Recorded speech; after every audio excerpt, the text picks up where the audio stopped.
नमस्कार सम्पूर्णमा। म उद्धवदेव भट्ट, बैतडीको दशरथचन्द्र नगरपालिका एक गुरुखोला। आज समयको सदुपयोग गर्दै, अहिले निषेध आज्ञाको समयमा समयको सदुपयोग गर्दै म देशको वर्तमान राजनीतिक अवस्था र बजेट भर्खर नेपाल सरकारले बजेट सार्वजनिक गरेको छ र त्यो बजेटमा सबैभन्दा विवादमा आएको ढुङ्गा, चट्टान तथा चुरे क्षेत्र सम्बन्धीका ती योजनाहरूले चाहिँ नकारात्मक असर पार्दछ र ती योजनाहरू फिर्ता लिनु पर्दछ भनेर जुन विवादमा तानिएको छ र भविष्यको राजनीतिक विचार मेरो बुझाइमा रहेका ती विचारहरूलाई म आज हजुरहरू समक्ष राख्न चाहन्छु। नेपालको वर्तमान राजनीतिक अवस्थाको चित्रण गर्दाखेरि र एउटा स्वतन्त्र नागरिकको हैसियतले पनि निहाल्ने हो भने अहिलेको नेपाल सरकार 2007 सालपछिको ऐतिहासिक सरकार अर्थात् 2007 सालपछिको सबैभन्दा शक्तिशाली सरकार थियो र यो सरकारबाट विभिन्न आशा र अपेक्षाहरू गरिएका थिए। तर यो सरकारबाट गरे जतिका र हामीले सोचे जतिका र हामीले आशा गरे जतिका विकास निर्माणका कार्यहरू अर्थात् कुनै पनि ऐतिहासिक कार्यहरू भएनन् भन्ने होइन, हामीले अपेक्षा गरे जतिका कार्यहरू हुन सकेनन्। र त्यो किन भएन, त्यो कसरी भएन, कसको कारणले भएन, के समस्या आयो र राजनीतिक स्थायित्व किन खलबलियो, यसमा अन्तर्घात कसले गर्यो भन्ने कुरा त्यो इतिहासले चाहिँ त्यो मूल्याङ्कन गर्ला।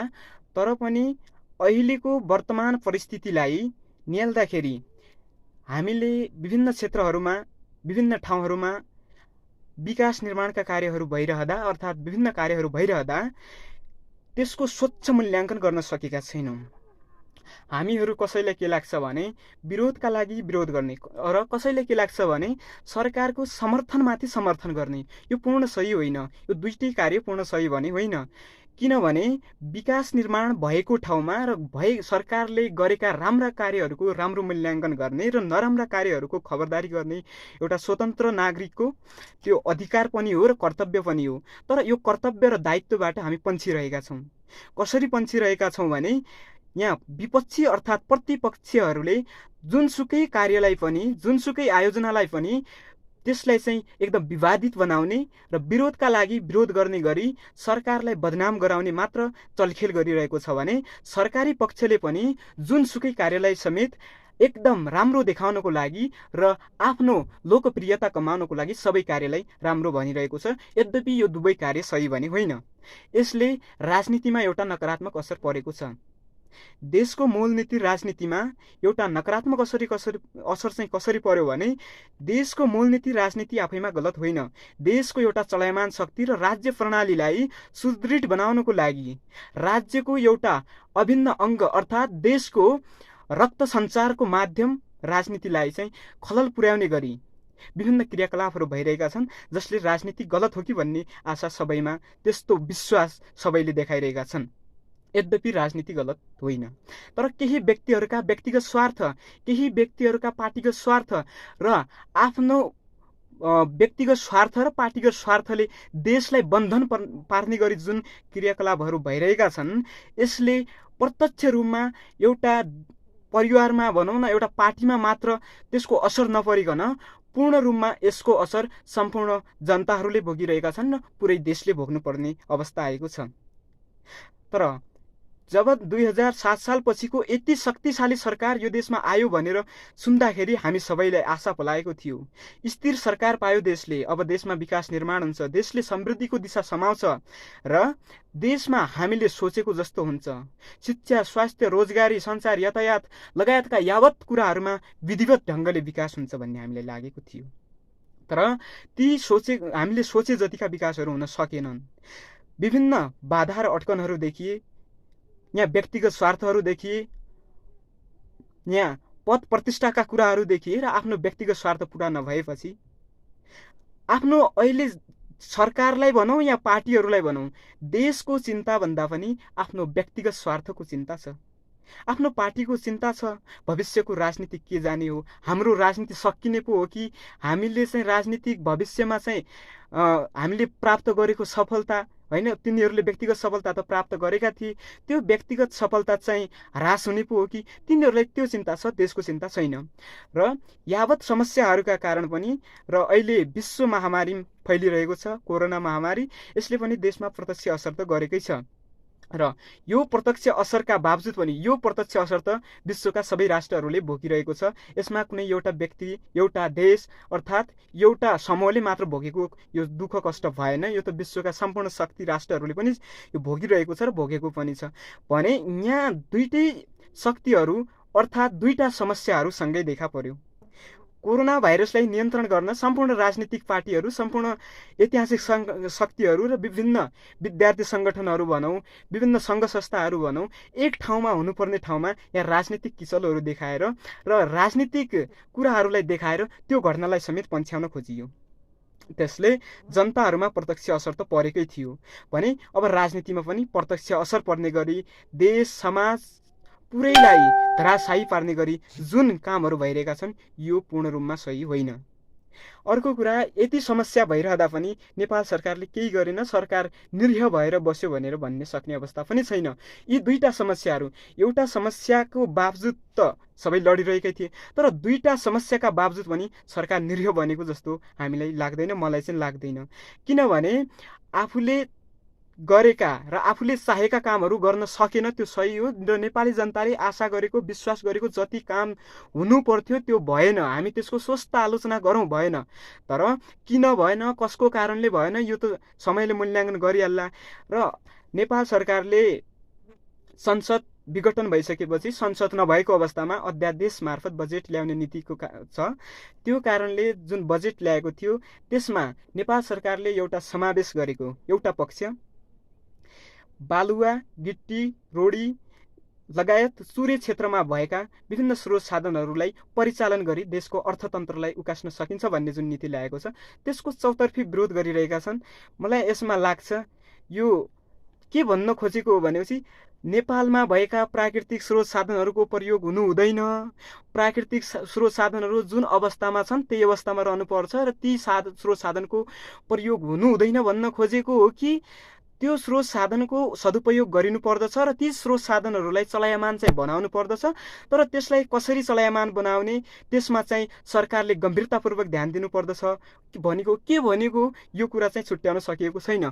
विरोध गर्न पाइन्छ, यहाँ चाहिँ यो राम्रो भएन, यो नराम्रो भयो भन्न पाइन्छ, तर विरोध गर्ने तरिका हुनुपर्छ। त्यो आफैले लाज लाग्ने कुरा हो।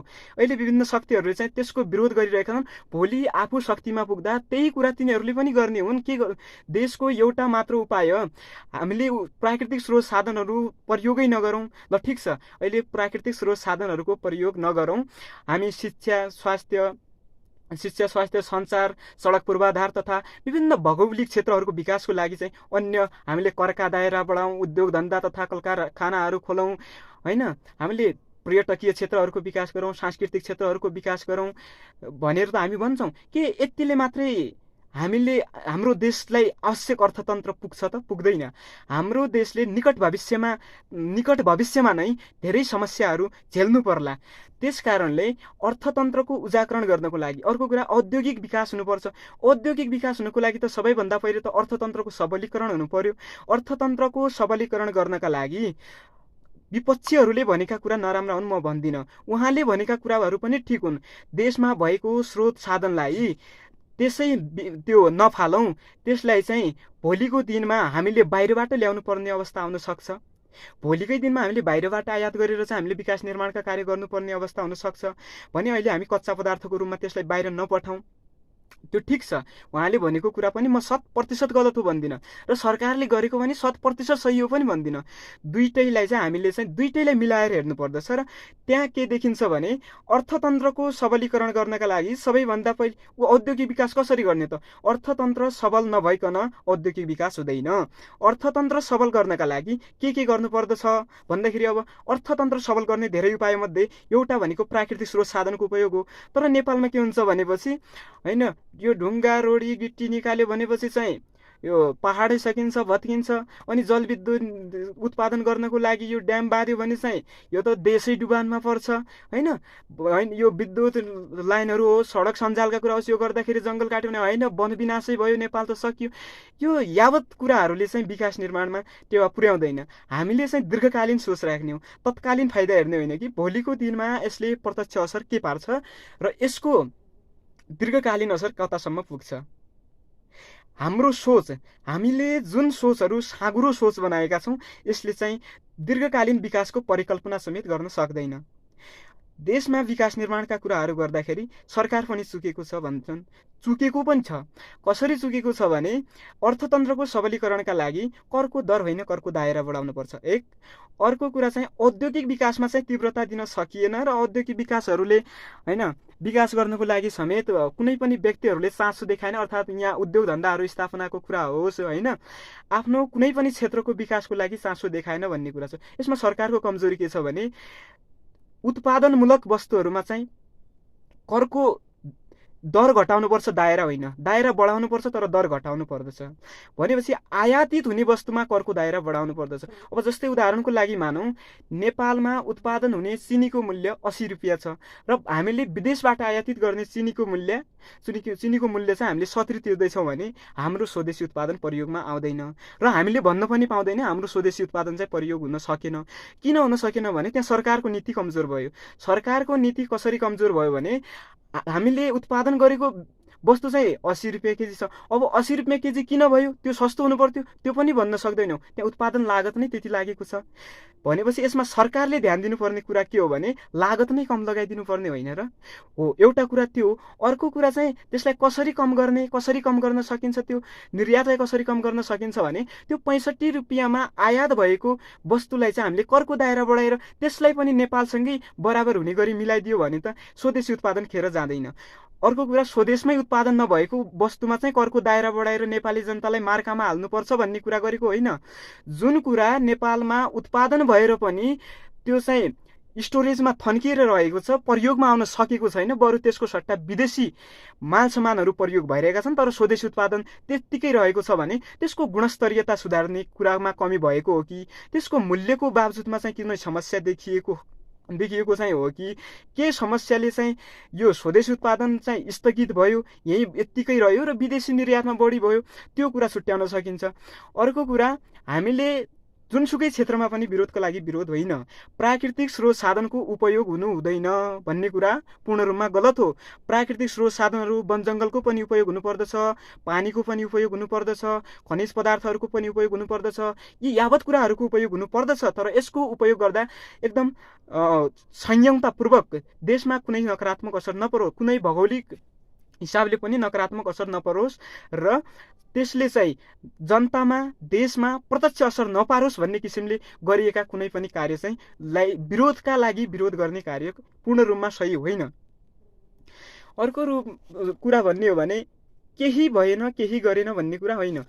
हामीभन्दा अगाडिको अर्थात् अहिलेको वर्तमान राजनीतिक पुस्ता भनेको आन्दोलनबाट आएको पुस्ता हो। यसले अर्थतन्त्रको सबलीकरण र विकास र समृद्धिको निर्माणमा त्यति ध्यान दिन सक्दैन। योभन्दा कसैले पनि मैले कुनै पार्टीको कुरा गरेको होइन, सम्पूर्ण पार्टीहरूले विकास निर्माण अर्थतन्त्रको कुरामा ध्यान दिन सकिँदैन, त्यति उहाँहरूले सक्नुहुन्न। किनभने यो राजनीतिक पुस्ता भनेको आन्दोलनको लागि अर्थात् आन्दोलनबाट आएको पुस्ता हो। यसले व्यवस्था परिवर्तनका निम्ति चाहिँ भूमिका खेलेको हो र व्यवस्था परिवर्तनका निम्ति नै यिनीहरू लडेका हुन्। या तपाईको यहाँ राजनीति घटनाक्रममा हेर्दाखेरि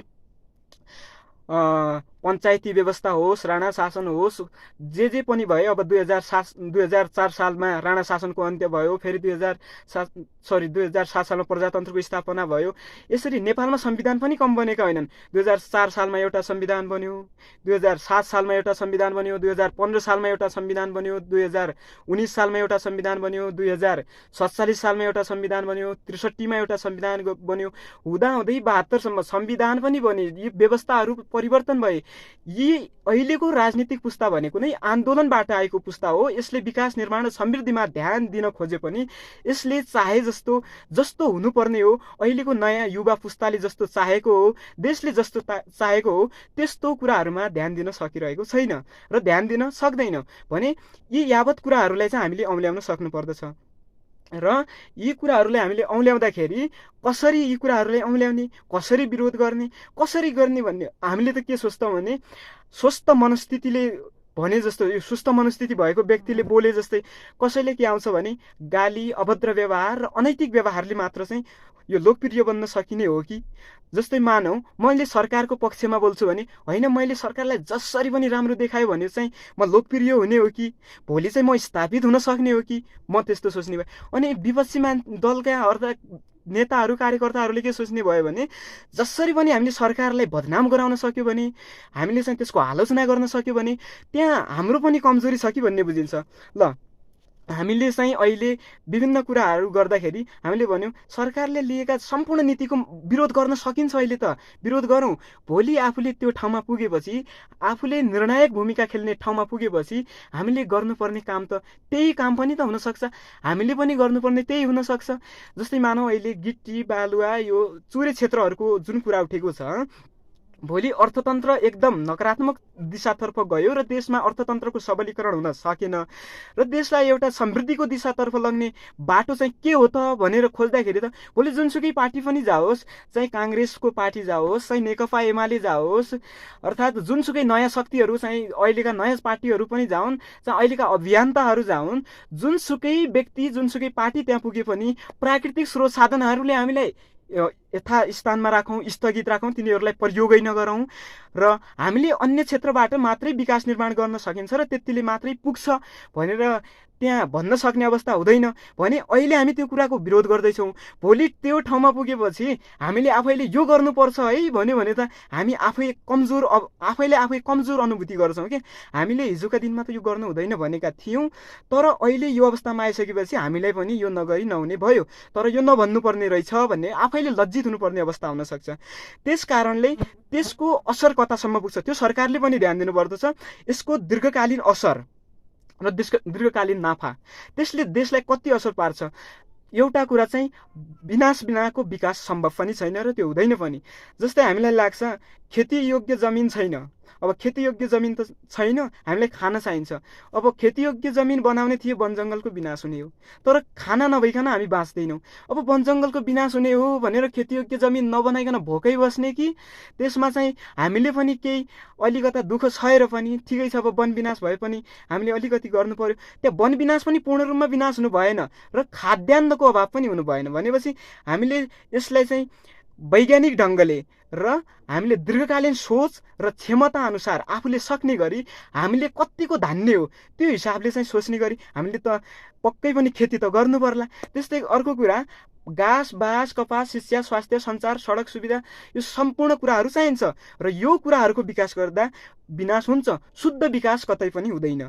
किन हुँदैन भने अब मलाई चाहिँ अहिले म बाहिर बसेको छु, मलाई घर बनाउनु छ, तर घर बनाउन मैले ढुङ्गा निकाल्नै पर्छ। ढुङ्गा निकाल्दाखेरि अब त्यहाँ चाहिँ हाम्रो जमिन भाँसिने पो हो कि पहिरो जाने पो हो कि, त्यो समस्या त छ एकातिर, त्यो त समस्या हुन्छ, तर त्यो समस्या हुन्छ भनेर मैले बाहिरै बसिरहनु पर्ने, ओरडमा बसिरहनु पर्ने, गुफामा बसिरहनु सक्ने अवस्था पनि हुँदैन भने त्यहाँ देखिने समस्याको समेत समाधान हुनुपर्दछ। त्यहाँ देखिने समस्या भनेको अब त्यहाँ ढुङ्गा निकाल्दाखेरि त्यहाँ चाहिँ जमिन भाँसिने समस्या छ भने त्यहाँ वाल लगाएर हुन्छ कि त्यहाँ कसरी त्यसलाई पनि जोगाउनु पर्दछ भने हामीले आफ्नो आवश्यकतालाई पनि परिपूर्ति गर्न सक्नु पर्दछ। र यी यावत कुराहरूमा हामीले विरोधका लागि विरोध नगरौँ। जुन अहिले नेपाल सरकारले यो बजेटमा समावेश गरेको जुन कुरा छ, यो गिट्टी, रोडी तथा यो चुरे क्षेत्रहरूबाट प्राप्त हुने विभिन्न काठहरूलाई प्रयोग गरेर र यसलाई हामीले विदेशमा निर्यात गरेर अर्थतन्त्रलाई सबलीकरण बनाउन सकिन्छौँ भनेको छ, त्यो कुराहरूको हामी समर्थन गरौँ, तर पूर्ण समर्थन नगरौँ। पूर्ण समर्थन कसरी नगरौँ भने त्यसले पार्ने असरहरूको बारेमा समेत मैले भने त्यो आन्दोलनबाट आएको पुस्ता हो र त्यसलाई अहिलेको मैले भन्न खोजेको अहिलेको पुस्तामा ज्ञान छ र त्यसमा ज्ञान छैन भनेको होइन। तिनीहरू आन्दोलनको पुस्ताबाट आएका हुन्, तिनीहरू व्यवस्था परिवर्तनका निमित्त आएका हुन्, तिनीहरूलाई राजनीतिक खेल आउँछ, तिनीहरूलाई कसरी सत्तामा पुग्ने, कसरी सत्ता ढाल्ने त्यो खेल आउँछ, त्यो बरु अहिलेको पुस्तालाई आउँदैन, त्यो खेल तिनीहरूलाई आउँछ। तर त्यसको दीर्घकालीन असर, त्यसले पार्ने प्रत्यक्ष असर कति हुन्छ र त्यसबाट कति फाइदा लिन सकिन्छ त्यो मेन्टालिटी नबनाउन पनि सक्छन्। त्यसको लागि हामीले सुझाव सल्लाह दिन सक्नु पर्यो। अर्को कुरा, हामीले चाहिँ के सोच्छौँ भने हामीले पनि के सोच्छौँ भने तिनीहरूकै पछि लाग्ने, पछि कुद्ने, जस्तै मानौ अहिले एउटा व्यक्तिले के सोच्छ भने होइन मैले त्यो नेताको समर्थन गरिरह्यो भने त सबैले त्यो नेता मरेपछि पनि त्यसैको समर्थन गरेर त साध्य छैन होला नि। भोलिको दिनमा त हामीले त्यो ठाउँमा पुग्दाखेरि त हाम्रो समर्थन पनि त हुँदैन होला नि। किन गलतको समर्थन अहिले हामी गर्दैछौँ भने भोलि हाम्रो सहीको समर्थन पनि हुन सक्दैन। भने कुनै पनि व्यक्तिको व्यक्तिगत रूपमा समर्थन गरिन्न, कुनै पनि व्यक्तिलाई व्यक्तिगत रूपमा विरोध पनि गरिन्न। विरोध कसरी गरिन्छ र समर्थन कसरी गरिन्छ भने त्यो व्यक्तिले गरेका कार्यहरू, त्यो व्यक्तिले लिएको नीतिहरू र त्यसको आचरण व्यवहारको विरोध र समर्थन गरिन्छ। र कुनै व्यक्तिसँग हाम्रो व्यक्तिगत स्वार्थ, व्यक्तिगत प्रतिशोधको भावना र व्यक्तिगत प्रतिष्ठाको भावना पनि छैन। किनभने हामी 3 करोड नेपाली भनेका एउटै आमा नेपालका सन्तान भइसकेपछि हाम्रो नाता भनेकै भातृत्वको नाता हो, दाजुभाइ तथा दिदीबहिनीहरूको नाता हो भनिसकेपछि हामीमा व्यक्तिगत प्रतिशोधको भावना, हामीमा कुनै पद प्रतिष्ठाको र मान मर्यादाको त्यस्तो कुनै पनि विवाद हुनु भएन। र अहिलेको अब कुरा आयो अहिलेको राजनीतिक पुस्ताको। अब अहिलेको राजनीतिक पुस्ताले गरेका कुरा त यी कुराहरू यावत भइसके। ती राजनीतिक पुस्ताले चाहिँ आन्दोलनबाट आएको पुस्ता हो, तर अहिले भनेको चाहिँ विरोधका लागि विरोध, जुनसुकै कुरामा पनि विरोध गर्ने र सरकारले गरेका यावत कार्यहरूको समेत विरोध गर्दाखेरि हाम्रो पनि भोलिको दिनमा चरित्र हत्या हुन सक्छ। हामीले चाहेको कुरा, हामीले गरेको कुरा भोलि हामीले आफैलाई चाहिँ प्रश्न चिन्ह खडा गर्न सक्छ। त्यसैले चाहिँ अहिले विरोधको लागि विरोध हो र हामीले गर्नै पर्छ विरोध भनेर चाहिँ विरोध गर्नुहुन्न। यो कुरा भयो। अब आयो भावी नेतृत्व। अब भावी नेतृत्व नेपालले कस्तो भावी नेतृत्व प्राप्त गर्ला भन्ने कुरा, जुन यावत कुराहरू हाम्रो अहिलेको पिँढी कस्तो छ भन्ने कुरा हामीले यावत कुरा गरिरहँदाखेरि यी कुराहरूले चाहिँ नकारात्मकतातर्फ गएको बढी देखाउँदैछ। हामी अहिले त सरकारको हामी विरोध गर्दैछौँ, हामी अहिलेका पार्टीहरूको अपमान गर्दैछौँ, गलत भए भ्रष्ट भए पार्टीहरूले त्यसलाई सिद्ध्यायो, ठिक छ, तर हामी कस्ता छौँ त तिनीहरूकै पछि कुद्ने, अर्थात् कुनैले चाहिँ विरोधका लागि विरोध भनेर सहीको पनि विरोध गर्ने। भोलि त त्यो ठाउँमा त हामीलाई पनि घाटा हुन्छ होला नि, सहीको लागि विरोध गर्ने मान्छे हो त्यो त भन्ने पनि हुन्छ होला नि। अर्को कुरा, विरोध गर्ने तरिका पनि मलाई पटक्कै कहाँनिर मन पर्दैन भने विरोधको लागि विरोध गर्ने तरिका त ल ठिकै छ, त्यो पनि गरियो, तर विरोध गर्ने तरिका कहाँनिर मन पर्दैन भने व्यक्तिगत चरित्र हत्या गर्ने गरी जुन विरोध हुन्छ त्यो पूर्ण रूपमा सही होइन। यो त्यसो भए हामीले व्यक्तिगत रूपमा हामीले चाहिँ आफैले चाहिँ जे पायो त्यही बोल्ने हो भने कानुन केका लागि, संविधान केका लागि, यी यावत कुराहरू अदालत केका लागि, हामी आफै हाम्रा सम्पूर्ण निर्णयहरू हामी आफै गर्न पाउने, हाम्रा सम्पूर्ण विधानहरू हामी आफैले निर्माण गर्न पाउने होइन। यी यावत कुराहरू हामी सबै आफैले गर्न पाउने हो भने कानुन केका लागि, संविधान केका लागि? यी यावत कुराहरूमा विरोध गर्दाखेरि पनि गलत गरेको छ भने त्यसको कानुनी उपचार होला नि त। कानुनभन्दा माथि त कोही पनि छैन होला नि त। त्यो कानुनी उपचारमा जाने बाटोसम्म पुर्याउनु पर्यो। विरोध गर्न पाइन्छ तर विरोध गर्ने तरिका हुन्छ। अहिलेको युवा पुस्तामा के देखिएको छ भने गाली, अभद्र व्यवहार, गुण्डागर्दी र निर्लज्जताको प्रकाष्ठ जुन देखिएको छ, यसले देश निकट भविष्यमा चाहिँ कुशल नेतृत्व प्राप्त गर्न सक्दैन।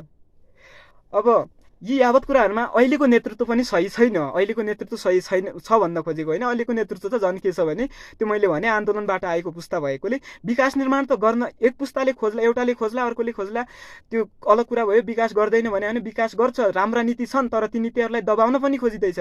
तर अहिलेको राजनीतिक पुस्तामा चाहिँ के अस्ति मात्रै अब त्यो मैले कसैलाई भन्न खोजेको होइन, एउटा युवा नेता, कुनै पार्टीको एउटा युवा नेताले चाहिँ अनि प्रधानमन्त्रीजीले चाहिँ के भन्नुभएको थियो भने राष्ट्रपतिमाथि पनि अपरियादित भाषा प्रयोग गरियो, त तिमी भन्दाखेरि अलि त्यो भएन भन्ने कुरा जुन आयो, त्यसमा एउटा पार्टीको एउटा युवा नेताले के भन्यो भने प्रधानमन्त्रीलाई चाहिँ राष्ट्रपतिमाथि त तिमी भन्दा के को टाउको दुखाइ। अब उहाँ चाहिँ कुन बाटोबाट राजनीतिमा छिर्नुभयो त्यो पनि थाहा छैन। उहाँले चाहिँ कुन विद्यालयमा अनुशासनको पाठ पढ्नुभयो त्यो पनि थाहा छैन। उहाँबाट अहिलेको वर्तमान राजनीतिक पिँढीले के सिक्ने त्यो पनि थाहा छैन। किनकि अहिलेको वर्तमान राजनीतिक पिँढीले चाहिँ हामीलाई अहिलेको चाहिँ जुन अहिले चलिरहेको राजनीतिक पिँढी छ यसले चाहिँ सही सुझाव दिन सकेको छैन। भनेपछि हामीहरूले यिनीहरूकै पछि दगुर्ने होइन। हामीले अहिले के गर्न सक्ने हो भने हामीले देशको अर्थतन्त्र कसरी भविष्यमा सबलीकरण बनाउन सकिन्छ, आफूले कुनै पनि कुरामा बोल्दाखेरि अब विरोधको लागि विरोध गर्दाखेरि पनि संयमता, इमान्दारिता, नैतिकता, मितव्ययिता, भातृत्व जस्ता कुराहरूमा ख्यालै नगरिकन जे पायो त्यही बोल्ने भावनाले विकास निर्माण हुन सक्दैन र नेपाल सरकारले गर्न खोजेको र गरेको कार्यहरूमा त्रुटि होलान् र नेपाल सरकारले जति गर्नुपर्थ्यो त्यो काम भएन, त्यो भएको छ भन्न पनि सकिँदैन। अब 2007 सालपछिको शक्तिशाली सरकार देशमा निर्माण हुँदाखेरि नेपाली जनताका आशाहरू यति मौलाएका थिए, ल अब त देशले काँचुली फेर्छ, देशमा राजनीतिक स्थायित्व आयो, तर देशमा राजनीतिक स्थायित्व स्थापना हुन सकेन। अब कसको कारणले भएन, कसले गर्न दिएन, के भयो, यो कुराहरूमा हामी नबोलौँ र यी यावत कुराहरूको भविष्यमा मूल्याङ्कन हुने नै छ र त्यस कारणले अहिलेको राजनीतिक पिँढीहरूले भनेको अब आन्दोलनको पुस्ताबाट आएको राजनीतिक त्यो पुस्ताले गर्न नसकेका कार्यहरूमा अबको पुस्ता भनेको चाहिँ विकास र समृद्धिको पुस्ता, विकास निर्माणको पुस्ता, ऐतिहासिक निर्माण गर्न सक्ने, देशलाई चाहिँ सबल बाटोमा, अग्रगमनको बाटोमा लग्न सक्ने त अबको पुस्ता हुनुपर्ने होइन र? के हामीहरूले पनि पहिलेकै पुस्ताको पछि तिनीहरूले भनेकै कुरा मान्नुपर्ने होइन हो र? अर्को कुरा हामीले भन्ने गर्छौँ, जस्तै मानौँ म अनेरा सोभिको विद्यार्थी भएको कारणले म नेपाल कम्युनिस्ट पार्टीतर्फ गएँ। नेपाल कम्युनिस्ट पार्टीको स्थापना 2006 सालमा हुँदा पुष्पलालले देखाएको बाटो राम्रो छ भनेर हामीले सयौं वर्षसम्म त्यसै बाटोमा जान सक्ने अवस्था त भएन नि त। त्यो पुष्पलालले प्रतिपादन गरेका सिद्धान्तहरूलाई जब मदन भण्डारीले सेटिस्फाई गरेको हो, केही गरेको, ती तलमाथि के छन् त्यसैलाई भेरिफाई मात्र गर्दाखेरि त्यो सिद्धान्तहरूमा चाहिँ अलिक गुणस्तरता थप्नुपर्ने हुन्छ भने त्यो गुणस्तरता थपियो भने अबको राजनीतिक पुस्ता पनि हामीले अहिले मानौँ म अनेरा सोभिको विद्यार्थी हुँदा अब मदन भण्डारीको सिद्धान्त जुन छ त्यही पालना गर्नुपर्छ भन्ने पनि होइन, त्यसलाई त पालना पर्छ नै पर्छ, तर त्यसमा अझ गुणस्तरता त थप्ने होला नि त। जस्तो अर्को कुरा पार्टीका सिद्धान्तहरू, पार्टीले निर्माण गरेका सिद्धान्तहरू, पार्टीले तयार पारेका विधानहरू, अब 2007 सालमा तयार पारेको पार्टीहरूले तिनीहरूको सिद्धान्त त्यति बेला, तिनीहरूको विधान, तिनीहरूको घोषणापत्र के थियो होला भने देशमा चाहिँ सबैभन्दा पहिले हामी लोकतन्त्रको स्थापना गर्नेछौँ, देशलाई चाहिँ गणतन्त्र स्थापना गराउनेछौँ, राजतन्त्र ढाल्नेछौँ, त्यो थियो भने अब त त्यो घोषणापत्र र त्यो विधान अर्थात् ती नीतिहरूले त काम गर्दैन होला नि त, अब परिवर्तन गर्नु पर्यो। मेरो भनाइ के हो भने या त यो डिफ्रेन्स हो के, समय परिवर्तनशील छ भने परिवर्तनशील समयसँगै राजनीतिक पुस्ता पनि परिवर्तन हुनु पर्दछ र पहिलेको पुस्ताले देखाएको असल नीति, असल बाटोलाई अवलम्बन गर्दै नयाँ पुस्ताले नयाँ बाटो र नयाँ विचार, नयाँ आचरणहरूलाई चाहिँ अँगाल्न सक्नु पर्दछ। त्यो हुँदाखेरि तिनीहरूले देखाएको राम्रो बाटो, राम्रो सिद्धान्त हामीले अँगाल्दै अब नयाँ बाटो हामीले अध्ययन केका लागि गर्यौँ, तिनीहरूले देखाएको बाटोमा हिँड्ने हो, तिनीहरूले भनेको कुरा मान्ने हो भने हामीले अध्ययन गरेको कुनै औचित्य पनि हुँदैन। र त्यो पुस्ताले गर्न खोजेका राम्रा कामहरू के थिए र के गर्न सकेन, त्यहाँ के कुरा भए, त्यस कारणले समय परिवर्तनशील भएकोले परिवर्तनशील समयसँगै या त पार्टीको सिद्धान्तहरू 50 वर्षको अन्तरालमा अर्थात् कुनै यस्तै अवधिमा पार्टीको सिद्धान्तहरू परिवर्तन भइरहनु पर्यो, किनभने समय त परिवर्तनशील छ। आज हाम्रा केही आवश्यकताहरू छन् भने आज हामीले शिक्षा, स्वास्थ्य, खानेपानी, सडक, सञ्चार यी आवश्यकता छन् भने यी आवश्यकता परिपूर्ति भइसकेपछि फेरि पनि घोषणापत्रमा यही आवश्यकताहरू राखिरहने, फेरि पनि विधानमा यही, जस्तै मानव नेपाल कम्युनिस्ट पार्टीले अर्थात् नेपाल कम्युनिस्ट पार्टी नेकपा एमाले देशमा चाहिँ के अरे निशुल्क स्वास्थ्य, निशुल्क शिक्षा, होइन, यो खानेपानी, सडक, पूर्वाधार, सञ्चार जस्ता विभिन्न क्षेत्रहरूमा यावत विकास गर्नेछ भनेर अहिले राखिएको छ र त्यो नीति, त्यो विधानलाई चाहिँ जनताको माझमा चाहिँ लोकप्रियता भएको छ, त्यसले लोकप्रियता कमाएको छ भने भोलि यो कुराहरू पुरा भइसकेपछि त फेरि यी यावत कुराहरूले त फेरि पनि यो पुरा भइसकेको छ। जस्तै आज मलाई चाहिँ ल सेलरोटी खान मन लाग्यो, सेलरोटी खाइसकेपछि फेरि पनि सेलरोटी नै दियो भने त मन पर्दैन मलाई फेरि अर्को त्योभन्दा पनि राम्रो चाहिन्छ होला नि त। भने या त समयको अन्तरालमै पार्टीको सिद्धान्तहरू परिवर्तन भएर नयाँ युवा, प्रत्येक नयाँ पुस्ताले, राजनीतिक पुस्ताहरू हुन्छन् र राजनीतिक पुस्ता भनेको 50 वर्षभन्दा बढीको राजनीतिक पुस्ता कोही पनि नहोला, किनभने यो नेपालको आधारमा हेर्ने हो भने 50 वर्षभन्दा बढी राजनीतिक यात्रा, ल 20 वर्षकै उमेरमा राजनीतिमा छिर्यो भने पनि ल 50 वर्ष नै मानौँ, या त 50 वर्षको अवधिमा राजनीतिक पार्टीको सिद्धान्त परिवर्तन हुनु पर्यो या नयाँ पार्टी आउनु पर्यो। किनभने सिद्धान्त परिवर्तन भएन भने त्यो पार्टीले काम गर्न सक्दैन। अब 2007 सालदेखि 2007 सालमा त काङ्ग्रेसको औचित्य थियो नि त। काङ्ग्रेसको औचित्य कसरी थियो भने देशमा प्रजातन्त्र स्थापनाको लागि काङ्ग्रेसभन्दा अरूले पनि भूमिका खेले, तर सबैभन्दा महत्त्वपूर्ण भूमिका नेपाली काङ्ग्रेसले खेल्यो र नेपाली काङ्ग्रेस लोकप्रिय पार्टी भयो। देशमा चाहिँ प्रजातन्त्रको स्थापना गर्नुपर्दछ भनेर उसले गरेका र राणा शासनको समयमा पनि उसले पार्टी खोल्ने अधिकार नभए पनि उसले उठाएका विभिन्न कुराहरूले गर्दा ऊ लोकप्रिय भयो। 2015 सालमा त्यसले चाहिँ 2/3 बहुमत प्राप्त गर्यो र त्यो सरकार पनि टिक्न त सकेन, किनभने नेपालमा राम्रो गर्नेको खुट्टा काटिन्छ, अगाडि बढ्नेको खुट्टा तानिन्छ, त्यो नियम नै बनिसकेको छ। तर पनि त्यो समयमा लोकप्रिय भयो। तर त्यो समयमा लोकप्रिय थियो भने त्यो बेलाको नीति सबैले रुचाएको रहेछ, तर अहिले त त्यसको नीतिले काम गर्न सकेन। भनेपछि अहिले नेकपा एमाले अर्थात् यसको नीतिले जनता समक्ष लोकप्रिय भएको छ भने भोलिको आउँदो पुस्ता यसै नीतिले लोकप्रिय बन्न सक्दैन। त्यसैले चाहिँ अहिलेको युवा पुस्ताले, अहिलेको विद्यार्थी सङ्गठनहरूले नयाँ विचारधाराहरूको प्रतिपादन गर्न सक्नु पर्यो। जब विचार फरक हुन्छन्, विचार फरक हुँदैन भन्न खोजेको होइन, फरक व्यक्तिका फरक विचारहरू हुन सक्छन्। जब यी फरक विचारहरूको बिचमा टक्राव हुन्छ तब एउटा नयाँ सिद्धान्त जन्मिन्छ। जबसम्म नयाँ विचार, नयाँ धारणाको विकास हुँदैन, जस्तै मानौ हामीले यो हत्केला यसरी चलाउँदै गयो भने ताप उत्पन्न हुन्छ। त्यसै गरी दुईवटा विचारहरूमा एकदम घर्षण भयो, दुईवटा विचारहरूमा टक्राव भयो भने एउटा सिद्धान्त जन्मिन्छ। त्यसकारणले कुनै पनि पार्टीले पार्टीगत स्वार्थका पछि कुदेर, अहिलेको राजनीतिक अवस्थाको कुरा गर्दाखेरि पनि राजनीतिक हिसाबले पार्टीको स्वार्थ, व्यक्तिगत स्वार्थका पछि कुदेर विकास निर्माणमा बाधा पुर्याउने र नेपाली जनताका इच्छा र आकाङ्क्षाहरूलाई चाहिँ मेटाउन खोज्ने प्रयास गर्यो भने त्यो भविष्यमा चाहिँ त्यसको मूल्याङ्कन चाहिँ गरिन्छ। त्यसको मूल्याङ्कन नेपाली जनताले अर्थात् अहिलेको युवा पिँढीले त्यसको मूल्याङ्कन गर्छ। किनभने अहिलेको युवाहरूमा, मैले भने अहिलेको युवा पिँढीहरूमा हुनुपर्ने एउटा कुरा के हो भने संयमता, इमान्दारिता, वैचारिक क्षमताको विकास, लगनशीलता। र अहिले भनेको त हामीले त सिद्धान्त आफैले प्रतिपादन गर्ने हो नि त। पहिले त अब के थियो, जस्तै पहिलेको राजनीतिक पार्टीहरूले धेरै गरे, उहाँले नगरेको होइनन्। कसरी धेरै गर्यो भने उहाँको राजनीतिक भविष्यमा त पार्टी खोल्ने अधिकार थिएन, बोल्न पाउने अधिकार थिएन, वाक स्वतन्त्रता नै थिएन। तर पनि उहाँले भूमिगत राजनीति गरेर पनि उहाँले नेपाली राजनीतिमा ऐतिहासिक फड्को मार्न सक्यो भने अहिलेको युवा पिँढीलाई चाहिँ आफ्ना विचारहरू, आफ्ना अभिव्यक्तिहरू प्रस्तुत गर्ने मौका दिएको छ। र यो अवसरको सदुपयोग गर्ने कि हामीले चाहिँ अर्काको आलोचना गर्यो, अर्कालाई गाली गलौज गर्यो र अभद्र व्यवहार गर्यो, त्यत्तिकैमा आफ्नो होइन, मैले चाहिँ ल सरकारको बदनाम गर्दैमा मेरो मूल्याङ्कन हुन्छ भने त म सरकारको बदनाम गरिदिन्छु, गाली गरिदिन्छु, त्यो त मलाई पनि आउँथ्यो होला नि त। तर त्यसले मेरो व्यक्तिगत चरित्रमाथि पनि प्रश्न उठ्न सक्छ नि त। भोलि हामी पनि त्यो स्थानमा पुगेपछि हामीमाथि उठ्ने ती प्रश्न होइनन् र हामीमाथि पनि त उठ्न सक्छन्। त्यो हिसाबले मैले भन्ने गर्छु, अहिलेको विद्यार्थी सङ्गठन, सबै सङ्गठन, कुनै एउटा पार्टीको होइन, प्रत्येक पार्टीका प्रत्येक विद्यार्थी सङ्गठनहरू फरक पार्टी हुँदैमा फरक पर्दैन। पार्टी भनेको त्यो संविधानको विधान जुन छ त्यो कुरा भनेको देशको लागि प्रमुख कुरा हो। यो पार्टीको विधान भनेको त एउटा हिँड्ने बाटो हो। अब काङ्ग्रेसले चाहिँ एउटा बाटोबाट हिँड्छ होला, एमाले चाहिँ एउटा बाटो हिँड्छ होला, माओवादीले चाहिँ एउटा बाटो हिँड्छ होला। आखिर यिनीहरूको गन्तव्य त एउटै होइन र?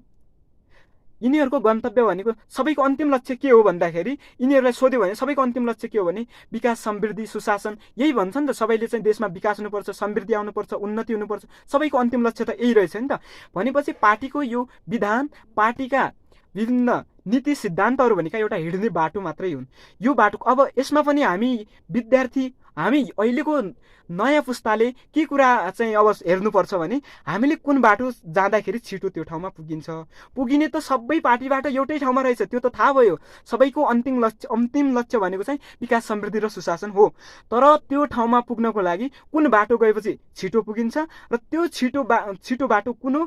अब त्यो बाटो हिँड्ने कुराले मात्र भएन, त्यो बाटोमा हिँड्दाखेरि विभिन्न यावत समस्याहरू आउन सक्छन्। ती समस्याका विरुद्ध कसरी लड्ने, ती समस्याहरू आयो भने अब हामीले गन्तव्य रोज्यौँ। अब जस्तै मानौँ मैले बैतडीबाट काठमाडौँ जाने सपना देखेँ र सपना मात्रै देखेर भएन, त्यसको लागि मैले योजना बनाएँ। मैले 30 घन्टाको समयावधि छुट्याएँ। ल म 30 घन्टामा चाहिँ म काठमाडौँ पुग्नेछु, बैतडीबाट काठमाडौँ पुग्नेछु समयावधि छुट्याएँ। तर मैले ठ्याक्कै अब यात्रा सुरुवात गरेँ। यात्रा सुरुवात गरिसकेपछि पनि बीच बाटोमा अनेक बाधा र व्यवधान आए। अब कहीँनिर जाम भयो होला, कहीँनिर गाडी फस्यो होला। त्यसो गर्दाखेरि 30 घन्टाको समयावधि मैले छुट्याएको थिएँ काठमाडौँ पुग्नुपर्छ 30 घन्टामा भनेर, तर विभिन्न कारणवश म काठमाडौँ पुग्न सकेन। तर पनि म धनगढी त पुग्न सकेँ होला नि त। भनेपछि हाम्रो लक्ष्य सपना ठुलो भयो भनेपछि गन्तव्य तय गरिसकेपछि त्यो गन्तव्यमा देखिने यावत समस्याहरूलाई कसरी समाधान गर्ने। जस्तै हामीले एउटा गन्तव्यमा पुग्नको लागि हामीसँग धेरै कुरा हुनु पर्दछ। हामीसँग डोरीको आवश्यकता पर्न सक्दछ, हामीसँग हात हतियारको आवश्यकता पर्न सक्दछ। यो भन्न खोजेको हामीले हिंसात्मक आन्दोलन भने होइन। कसरी भने हिँड्दाखेरि कहीँनिर जङ्गल आउन सक्छ, जङ्गल आयो भने हामीले बाटो त साफ आफ्नो बाटोबाट आफूले रोजेको गन्तव्यबाट पन्छिने होइन। जस्तो सुकै बाधा व्यवधान आए पनि त्यो बाटोबाट फर्केर यदि हामीले अर्को बाटो हेऱ्यौँ भने कहिले पनि गन्तव्यमा पुगिँदैन। त्यस हिसाबले त्यहाँ हिँडिरहँदाखेरि त्यो बाटोमा गइरहँदाखेरि बाटोमा देखिने यावत समस्याहरू हामीले त्यो के समस्या देखिन सक्छन् पूर्व अनुमान गर्न सक्नुपर्दछ। र पूर्व अनुमान गर्दाखेरि बाटोमा हामीलाई वनजङ्गल आयो, त्यो वनजङ्गललाई पनि फाँडेर वनजङ्गलको अब त्यो कसरी बाटो निर्माण गर्ने, त्यो वनजङ्गललाई फाँडेर पनि बाटो निर्माण गरेर अघि बढ्न सक्नुपर्दछ। बीच बाटोमै हिंस्रक पशुहरू आउन सक्छ। हिंस्रक पशु भनेको हामीले गन्तव्यमा जाँदाखेरि हिंस्रक पशुहरू भनेको चाहिँ हाम्रो शत्रुहरू आउन सक्छन्। ती हिंस्रक पशुहरूलाई कसरी जित्ने, हाम्रो भविष्यको यात्रामा हामीले हिँड्नुपर्ने बाटोमा भिर चढ्नुपर्ने हुनसक्छ। त्यो भिर कसरी चढ्ने पहिले नै हामीले योजना बनाइसक्नुपर्ने हुन्छ। त्यो भिर चढ्दाखेरि हामीलाई डोरीको आवश्यकता पर्न सक्छ, पुलिसाहरू निर्माण गर्न सक्नुपर्दछ। यी यावत कुराहरूको लागि हामीले पूर्व योजना बनाउनु पर्दछ। यो मैले कुनै पनि क्षेत्रमा यहाँ सगरमाथा चढ्छु भनेर मात्रै भएन। सगरमाथा चढ्नको लागि त के कुरा आवश्यकता पर्दछ र त्यहाँ बीच बाटोमा के समस्या देखिन्छ त्यो कुरा त थाहा हुनु पर्यो नि त। मैले अहिले जान्छु भने म यहाँबाट चाहिँ जान्छु भने बेलुकाको 4-5 बजेको त जान्छु, अहिले त दिन त छ, अहिले त जान सकिन्छ, म जान्छु भने कुनै ठाउँमा जानको लागि गएँ त्यहाँ पुग्न 7-8 घन्टा लाग्छ। तर मैले 2-3 घन्टा हिँड्ने बित्तिकै राति भइसक्यो। अब न मैले त्यहाँ टर्च लाइट लगेको छु, न मेरो सहारामा कोही छ, म एक्लो छु, जङ्गलको बाटो छ, म आफै समस्यामा पर्छु किनकि त्यो मेरो कमजोरी हो। मैले नै पूर्व सावधानी अपनाएन।